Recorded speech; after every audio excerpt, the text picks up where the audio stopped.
Alright, Schlockmeister fans. Vanna White made a movie once. It's called GYPSY Angels. Let's watch. Here she gets naked in it, too.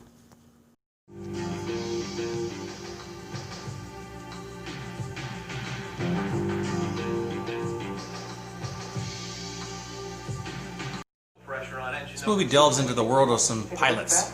Some stunt pilots. Pitch special. 200 horse, light as a feather. It's the best stunt plane ever built. What do you guys do around here? Well, Here we meet Jeff Turner. What about your election to It was on that day that Jeff told the establishment to go to hell. He canceled his credit card, sold the house and car, finally paid off the plane. Now, Jeff didn't owe anybody anything. Look how on he was going to do what he wanted to do. About this time, Jeff started hanging out with a group I started way back, called the GYPSY Angels. A great bunch of pilots, those guys. Best barnstormers on the circuit. And we meet Mickey, played by Vanna White. Now, come to think of it, She's distracted as she watches Jeff fly.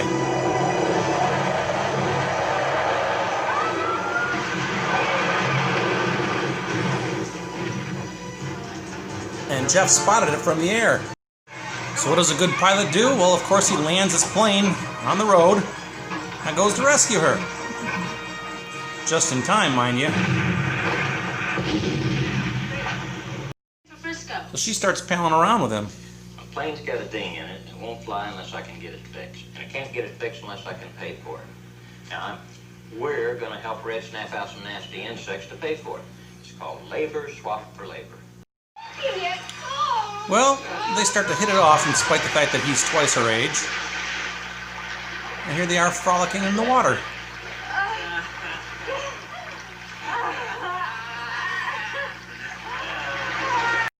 Well, after a little tiff, they decide to part ways. She drops her suitcase and all kinds of, naughty photos of her fall out. Turns out she's a stripper. That was Carol Wayne, by the way. Well, after a little while apart, he starts to miss her, and he goes to look for her. I think she's in Atlanta. So he's got to visit all the strip clubs.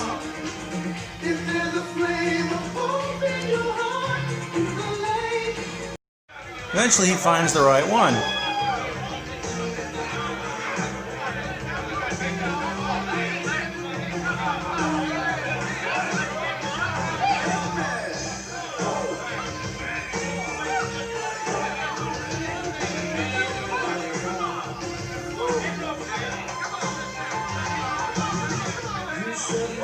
Somebody you were telling me about. I wasn't trying to get rid of you, Mickey. I'm sure. Suppose my claim to fame didn't bother you either. Well, let me tell you one thing, mister. I am one fine stripper. Real kinky. You know what I mean? Well, eventually he does convince her to leave that stripper life behind, and they take up with each other again.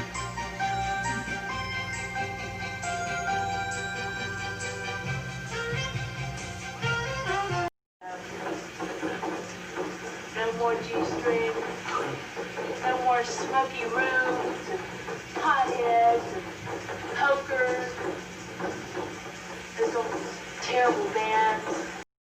They stop off at some bar somewhere, and Give me my money. Mickey gets hassled, and the dude takes her $50.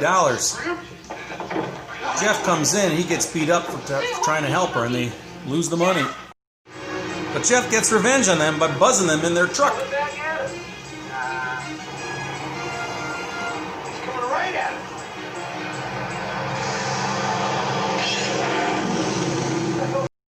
One of them takes off, and he causes the driver then to have an accident.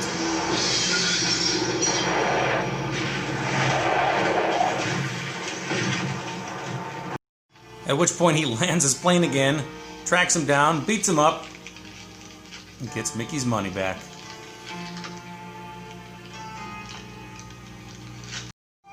Mickey's so grateful that she sleeps with him.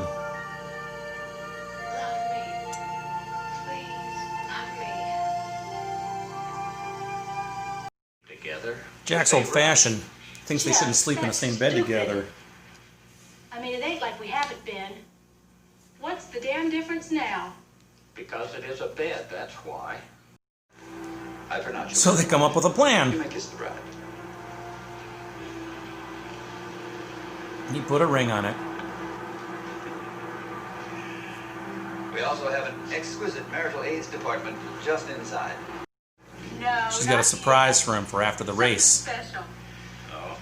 After the race. After you win. Hey. Jeff developed some sort of engine problem.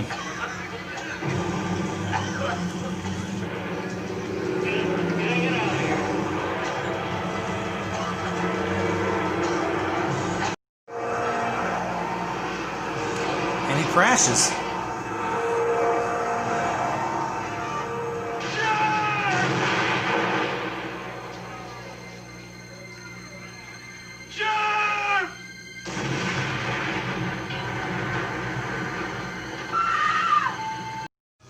Jeff got out of that plane. And what they didn't know is that he parachuted out. Unfortunately, he landed so hard that he got amnesia. And he ended up wandering on the side of the road and picked up by the police and put in the hospital. Do you recognize me? This is St. Joseph's County Hospital. My name is Jan Moore. My job is to help you. Do you know who you are? Inside that hospital, he meets Richard Roundtree. That's kind of cool. What's there to talk about? Your feelings about not having your memory. Well, obviously, I don't feel very good about not having my memory. But after some funky dreams, he remembers everything. My name is Jeff Turner. My wife's name is Mickey. I was born in St. Louis. Jeff had called 4:30 in the morning. I couldn't believe my ears. Hell, I thought it was some crackpot.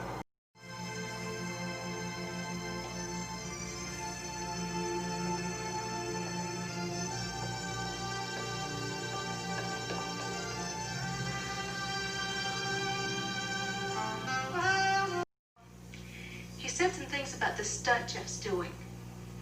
What did he say? He said he'd like to see us again, but he didn't think Jeff would be around for the next season. That sounds about right. It's a tough stunt. It was my safety man about 2 years ago. See, the over-under is there's two cars coming up a ramp. When they get side by side, our plane comes under them, upside down. Well, in spite of all the worry, our movie ends with the over-under being pulled off.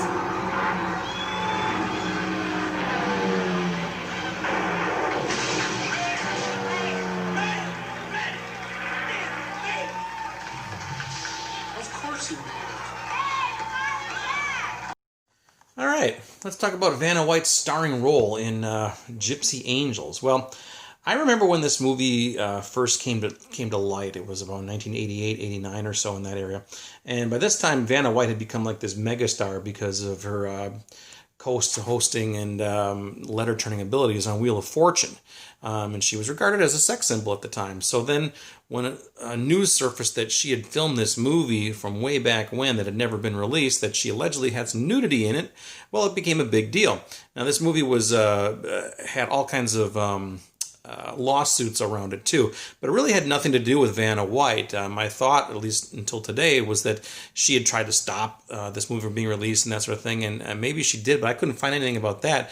No, this movie was just caught in hell because the producers, and there was money involved, and who owned the rights, that sort of thing, and people lost a lot of money trying to make this. It was an unfinished film. A guy named Gene Bicknell, who was he was the star of the movie. He played Jeff, the pilot. He was the producer as well. He put up like the biggest chunk of money for this, like $600,000 to get this thing made. He also was a senatorial candidate, or was a governor, I'm not sure, in the for the Republican Party in the state of Kansas. He finished 4th in the primaries, and one of the reasons was, they said, is because he'd done a bit part in a film that had some nudity in it. And looking at his IMDb credits, I think that film was They're Playing with Fire, which came out in 1984. A movie I reviewed, actually. But anyway, they eventually got this movie untangled, and it was released by Vidmark on VHS in 1990. I didn't get a hold of this movie until maybe the early 2000s, but I didn't watch it until today. This was the first time I'd ever seen the movie.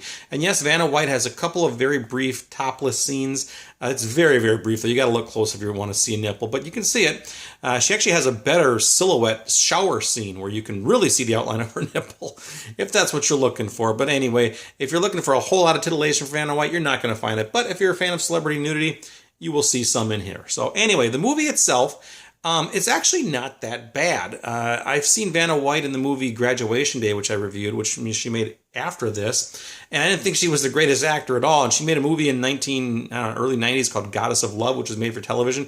I didn't see that one either, but it was panned by critics that said she was terrible in it. But in this movie, she's actually not that bad. I didn't think it was that bad, and this was like her first acting gig that she did. She plays this go-go dancer stripper who is rescued after a car accident. She's rescued by this pilot. It's funny seeing the pilot from the air, sees her crash, and then lands the plane and saves her from the wreck. Ridiculous. But anyway, they hit it off together, even though he's about twice her age. Eventually they split up. She goes back to Atlanta. He goes back to retrieve her. They become a couple, and they make love. They get married. And then he gets involved in this race, and he ends up crashing and presumed dead. However, what they didn't know is that he had taken a parachute and jumped out. But he got amnesia when he landed, and he was found wandering around, and they put him in a hospital. Nobody knew that he was still alive. Eventually, he came to and figured out who he was after several weeks, months. I don't know. They didn't really say. And he hooks back up with Vanna White, and the end of the movie, he gets involved in this stunt show, and they do something called the over-under, where they fly upside down underneath two cars that are jumping towards each other. And that's it. That's it. So anyway, Richard Roundtree has a small appearance here. He has this Carol Wayne. Peter Lawford was in there somewhere too, but if you can believe that, but I didn't notice where he was. But anyway, apparently this movie was, like I said, unfinished. They filmed some new scenes in 1989 to pad the running time a little bit. And it's actually hard to tell which is which. I think some of the early stuff in the beginning was new, but anyway, that's it. I also read something about where they got a Vanna White look-alike in a couple of scenes, maybe when her back was turned or something, just to show that she was there. Obviously, she was not involved in the reshoots that happened. But that's it. So anyway, Gypsy Angels, it is available on VHS. I have the Vidmark VHS of it, and I burned DVD-R and made this lovely box art here. And yeah, again, it's not a bad film. I would imagine it's streaming somewhere, maybe right on YouTube. I don't know. But anyway, I'll leave a link to the videotape on Amazon, assuming they have it. And let me know if you've seen this thing, if you've seen Vanna White's boobs. Briefly, but they're in there. Check it out. Leave some comments. Gypsy Angels.